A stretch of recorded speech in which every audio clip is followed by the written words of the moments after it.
Hello everyone, আসসালামু আলাইকুম। সবাই কেমন আছেন? আল্লাহর রহমতে আমিও ভালো আছি। তো আজকে যে দেখতে পাচ্ছেন আমাদের অনেক ঈদের মিষ্টি বানানো হচ্ছে। তো সকাল সকাল তারা চলে এসছে। তো চা মুড়ি বিস্কুট এগুলো খাওয়া হয়েছে। তারপরে সকাল সকালে খিচুড়ি রান্না করে চলে এসেছি। তো খিচুড়ি রান্না করব, তো সবাই বলছে একটু পাতলা খিচুড়ি করেন। তো আমি একটু নরম খিচুড়ি তৈরি করছি। আর তার পাশাপাশি দেখতে পাচ্ছেন আমাদের দইগুলো চলে এসছে। দইগুলো আমরা অনেক জায়গাতে এগুলো সবাই কিনতে আসবে, তো দইগুলো আমরা নেওয়া হয়েছে, আর আগে নেওয়া হয়েছিল, ওগুলো বিক্রি হয়ে গেছে।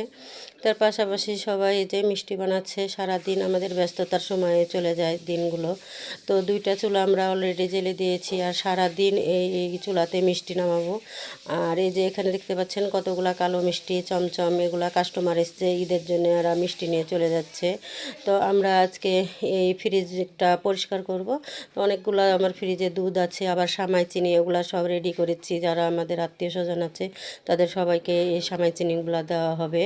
তো ফ্রিজটা আমি অলরেডি অনেক সুন্দর করে পরিষ্কার করে, আর 20-22 কেজি দুধ ছিল, তারাও এগুলো নিয়ে চলে গেছে।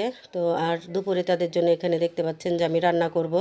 তো কিছু মাছ ভেজে নিয়েছি, আর আলু দিয়ে মাছ দিয়ে ঝোল করব, আর আলু ভাজি করব এখানে। তো সবাই আমার ভিডিওটা ভালো লাগলে অবশ্যই লাইক কমেন্ট শেয়ার করবেন।